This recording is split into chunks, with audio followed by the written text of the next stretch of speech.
Ready? Amita, thank you for coming here. It's such a privilege to have you here, to be with us here at NALSAR, where we can learn from your experience. You have a tremendous amount of experience. As a foreigner, it's, when you enter India and you see some of the slum issues in the cities here, it's very overwhelming. And I wouldn't even know where to begin. So I'd love to hear from you a little bit more about what you do and what you teach and how you've learned to approach these various housing issues that you've run into. Okay. So let me begin with what I teach. And I started teaching courses in urban development, and currently also I teach courses in urban poverty and exclusion, and in housing, and in looking at social science theories around urban development. So basically, my experience has also been in terms of working around live projects which concern politics, inequality in cities, largely working with housing rights movements in Mumbai, and then also expanding to other cities in India and in the state which I live, which is Maharashtra. So that's what I do. But for the last, let's say, roughly 6 to 8 years, I've been most actively engaged in two very prominent initiatives. One is what we call the Transforming MWAD project. MWAD is a neighborhood or administrative area of over 800,000 people in Mumbai, in which 77% people stay in slums. So it also happens to be a ward which is in the proximity of my institution, which is Tata Institute of Social Sciences. And it also happens to be an area which has the lowest human development index in Mumbai. So one of the things that we have really taken on is how does one create a model of inclusive urban development in cities like Mumbai, which on one hand think about being world-class cities in terms of competing with Shanghai, etc. So this is one big initiative. The other is an association with several other like-minded groups to form a Right to City campaign in India itself. And which this campaign, much more than advocating for something, it's basically like an association which shares lessons broadly about thinking about housing, the access to other services in Indian cities. The last question that you also asked and tagged along to this question was the overwhelming nature of slum-linked issues in India. I would just very briefly talk about two things here. Number one, I think that slum issues are both overwhelming, but at the same time highly invisible, depending on what your location is in India. So in my view, at least in India, slum is really in the eye of the beholder. Because on one hand, what you have is a small town like Kamuthi in Kamti, which is near Nagpur, and where the local town council decided that over 95% of the houses here would be called a slum because they wanted to benefit from a particular central government program. And so all of these were declared as, so the entire town literally became a slum. And on the other hand, you will also see several pockets of neighborhoods which are not called a slum, but on the other hand, all the qualifiers such as having high density, low levels of infrastructure, or low levels of basic amenities apply to all those areas which are also non-slum areas. So poor housing conditions are not the only indicator of what is a slum in India, which is why I say it has very much become in the eye of the beholder. And when I say beholder, it particularly means the administrative beholder, the legal beholder, and who have defined slums in extremely arbitrary ways.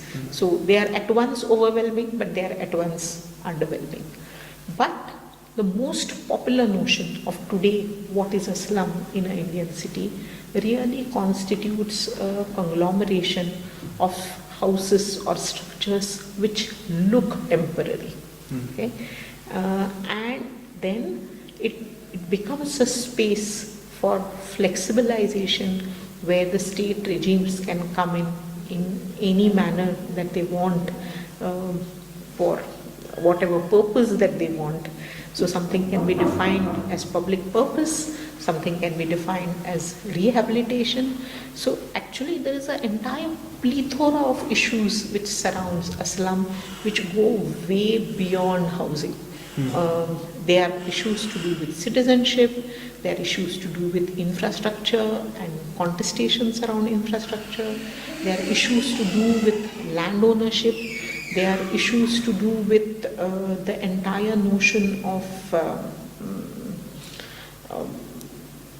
foreigners coming in, they are to do with issues of environment, and all of that today represents a slum, and it really is like in some ways a frontier of several battle lines in the city. It seems to be very complicated, the issues that surround this. How do you determine which issue to approach first? I wouldn't say that I decide which issue to approach first. But often if you start looking at people themselves and how communities in slums live their life, one would say that these are some of the most pragmatic, quietest forms which are trying to improve their own lives, both individually and collectively. Number one, I think coming to the city itself, from villages, from smaller towns where they have not been able to find adequate options, they come to the city in search of better options for livelihood. I think that itself is coming into an uncertain future, because the kind of connections and the kind of resources often that people come up with are very, very tenuous, very, very fragile. The second thing I think to note is how they improve their lives amidst all the uncertainty. There is no guarantee of law of where they live. If you look at the kind of quality of life often that people begin with, it is something which is extremely harsh. The kind of livelihoods that they undertake are often very, very risky. Or if you start looking at the basic services which are available, which are hardly there. Okay? But with all of that, they are looking at things in an extremely optimistic fashion, and they are trying to improve their lives bit by bit. So what are those bit by bits? Sometimes it may be improvement in housing stock itself, the structure of the house, the materials of the house. Sometimes it is trying to access water, access electricity, access and expand the playing space with what resources that they have and what can be recreational space, and assert their things. It takes on sometimes then the form of more collective projects as you start looking at a more settled kind of communities. So I think the choice of what you start with in a slum really depends on what is the status of people, what is the state of basic services, what are the aspirations that they have as of the current moment, what collective mobilizational grounds exist within particular communities, and then you form partnerships with them in order to see what can be expanded, what can be consolidated. And there are often threats in all of these as well, because none of these are even always climbing up trajectories. Like there may be no eviction in a slum for 5 years, and people have started bit by bit consolidating their lives, their houses, and then suddenly you may find one fine day that this entire settlement is evened out and made into flat ground. So you begin all over again. One thing you said there, you talked a little bit about the people living there working to improve their own lives.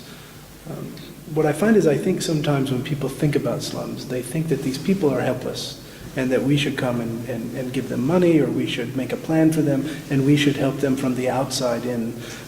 But that's not how I hear you describe it. I hear you describing it as them also working. Absolutely. No, so without doing any kind of glorification in terms of the agency of people, I definitely do think what you see in slums is a tremendous amount of energy of working against adversity. See, like how hostile the city is. I can just give you one example of what creates this condition called a slum. The city requires labor. The city requires labor, and if you look at the overall Indian way of life, it requires labor of many different people who offer services. And these are all underpaid services. So if you look typically at a small-time person, then you will see that a domestic worker, for example, would service about 10, 12 households, and at the end of the month still be able to accumulate a maximum of rupees 15,000 per month. Okay? Perhaps if her husband is earning, then you add in another 15 to 20,000 rupees over this. Okay? So you're talking of 35,000 rupees earning per month for a family of 4 or 5 or sometimes even 6 if there is an extended family, some relatives staying, or there is an elder mother or a father who are also with them. Okay? So you have this. Now you look at food expenses, other survival expenses, and what kind of amounts you can look and put forward for a house. And start thinking of even the lowermost levels at which housing would be available, legal, formal housing in Indian cities, then none of that housing is able to afford you something which these families can put in, right? So what is then the best option which is available is to look for places which are, which can afford some kind of settlement. Okay? So what to me a slum really represents is, it is not as if people want to commit illegality, but if the city is so hostile to them that the only labor opportunities that it affords to them are these kind of substandard, non-dignified forms in which you use people. Okay? If the city is not extending and expanding its overall social service network to afford any kind of affordable housing, then what people do is they are trying to find their own solutions.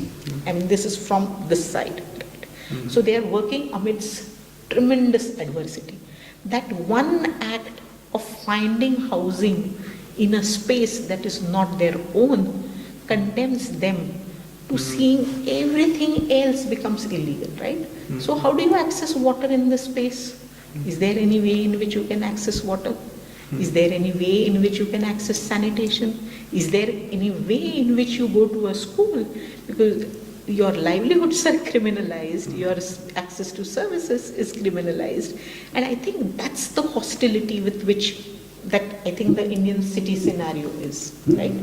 On the other hand, there are a whole lot of affordances that the Indian city gives, because what the law states in letter is one thing, and how the law and governance operates is another thing. It is within that grey area that a slum settlement actually takes shape and consolidates itself.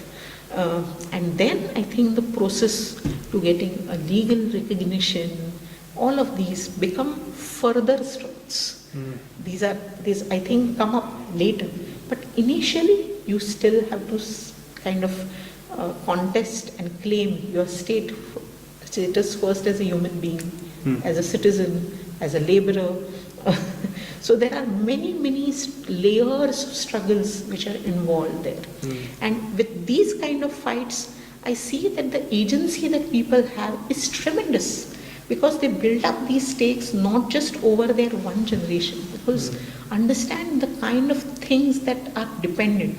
You have this one person, one child, 20, 21 years of age, who comes to the city and who is kind of living such a frugal existence in the city and trying to send almost all of his earnings back home. Okay? So that represents, I think, the first sense of agency that I have. Right? You almost become invisibilized in the city, and that's your own act, because you're finding that kind of tiny space where you can claim and then send back something to your villages. Then I think gradually, when you consolidate your stakes in the city itself, you are giving to the city much more than you are actually drawing from it. And I think to that also I see a huge sense of agency. So at no point do I see a slum as really a place where people are only victims. It's always a place where there is tremendous amount of energy, there is tremendous amount of persistence. So there is an eviction. What happens? You try to rebuild your lives. There is no other option. Okay. Yeah. And I think that's the way in which you work. At the same time, I wouldn't glorify this, because the system is extremely hostile, and one has to cognize that the kind of assertions, the kind of struggles that lie ahead are not easy struggles. On one hand, it is struggles vis-a-vis the state. On the other, there are also struggles vis-a-vis a market which also seeks to deploy these people sometimes as voters, sometimes as laborers. Sometimes these are deployed as possible spaces for real estate consolidation. So all of that. So as you work to advocate for these people, and you work to educate others about the issues surrounding this, what has been the response from people? Is it positive? Is it negative? I think it's first of all a very uphill struggle, because I think slums in India, as I said again, slum dwellers are, who are the people? So let me start from that. Who are the people who stay in slums? All studies of slums basically indicate that people who stay in slums belong to largely lower castes,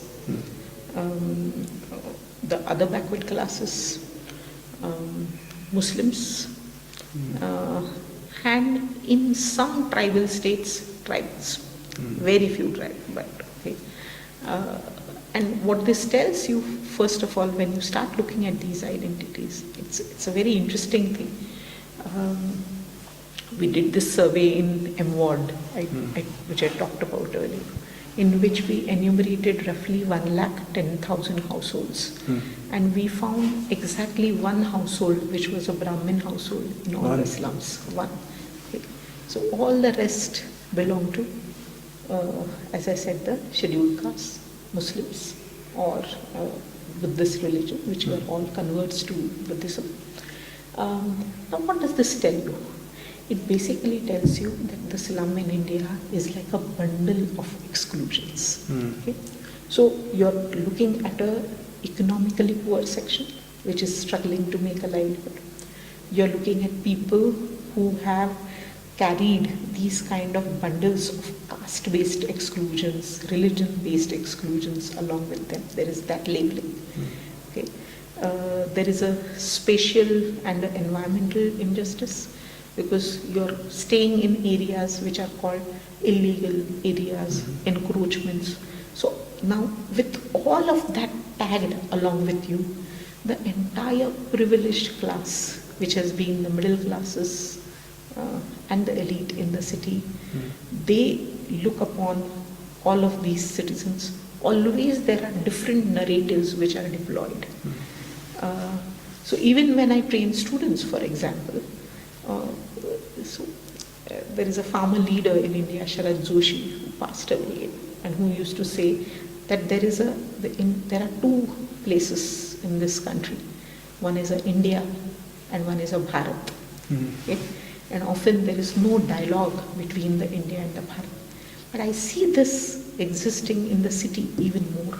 Mm. You know, the middle class and the elite, which is India, and this Bharat, and the way in which they see each other, not just that there is no dialogue, but often there is an active sense of conflict. Mm. So you want to use these people, but you don't want to see them. Mm. You will see this in multiple things with respect to street vendors, for example. The middle class would buy from street vendors, but on the other hand, they are also opposed to the presence of street vendors on the street. Mm. You want all the maids and the istriwalas and the chaiwalas, everybody that these are serving our households. In fact, they enable the productivity of the Indian middle class household and the elite household. But on the other hand, we would not be able to tolerate their presence because the slum then becomes very dirty. I think the judiciary, the governance machinery, I see them as well infused with these same kind of biases. And therefore, I think always the narratives keep on changing. In the last 20 years that I have been engaged with these struggles, I have seen that there have been different narratives which have come in. And more, the brand of encroachment, of being illegal, all of these, that ethos has started becoming very, very shrill and very, very sharp. And it's therefore an uphill battle. But on the other hand, I think a lot of it is also because people see slums from the outside. People don't visit, people don't experience. And when I take my students for visits, when they begin to relate to people as human beings, I think immediately that connection changes. And I think one life purpose, therefore, is to also engage, just as you engage in mobilizational things, advocacy things, I think educating is also become an equally important aspect of working with slums and the urban poor. Would you say that education is the primary way forward to changing some of these conditions? I would say both. Okay. Because education as a project would never be over. And I think the odds that you're countering are far too large, and the stakes that people have in all of this are far too large as well. And therefore, I would say that there needs to be a multiplicity of strategies within which education is definitely one. But yeah. That's good. You've done some research on types of affordable housing, have you not? Have you found solutions that maybe have not been used a lot in India, but maybe could kind of change the landscape for some of these people? Yeah. So, I think they're having several experiments, I think, in multiple places in the country.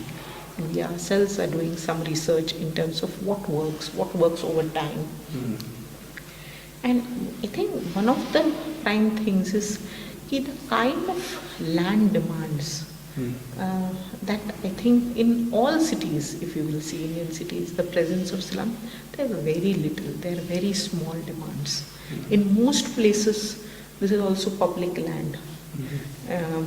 I mean, this is not so in cities like Mumbai and a few other cities I can name, where, like for example, in Mumbai, 47% slum population stays on private lands.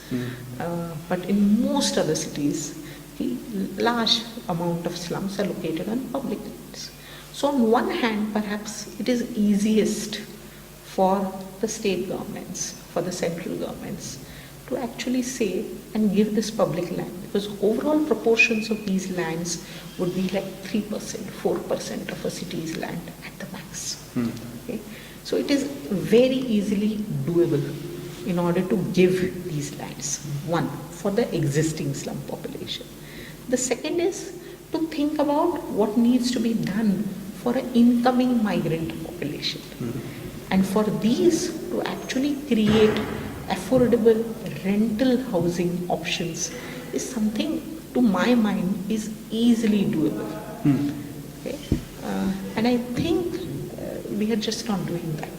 I think the way we have thought of housing options in the country, firstly, our current schema of thinking about affordable housing also thinks of affordability of housing in the range of some 15 lakh rupees and upwards, okay, which to this entire population, which is more than 40% usually of a city's population, this does not make any sense. So it's not going to give any option to them, right? So this is in terms of formal housing. The next option that we have thought of is creating shelters for the homeless. Okay? And homeless shelters usually thought of only as single person, temporary housing, right. and does not accommodate family migrants at all. Not their livelihood, definitely. So shelter devoid of livelihood. Right? So these are the two things. What is therefore the large way in which we have thought of housing? The city is like a propertied space, and you always think of property in terms of permanent ownership. Yeah. Okay? We desperately need to create short-term, short temporal kind of things, transit housing, rental housing.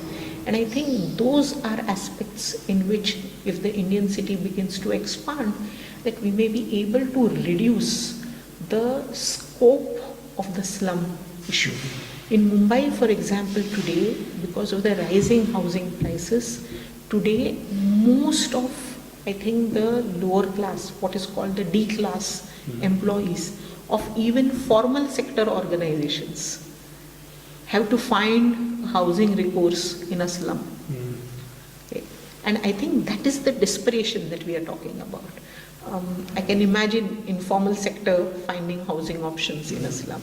But thinking about the formal sector not being able to find a formal housing option, I think that when you reach that kind of an extent of unaffordability, I think there is time for a large scale, urgent kind of action to create a diversity of housing options. And for the slum issues which are existing, as I said, it's definitely necessary there to look at land waste options, to look at reducing our overall mindset with housing standards and norms, to loosen those in a bit, and think of temporariness, permanence in a slightly different manner. Yeah. Very good. Well, I would like to talk to you all day about this, but we're out of time. Yeah. So we'll close there. Yeah. Thank you so much for Yeah. doing this. Welcome. This is really good.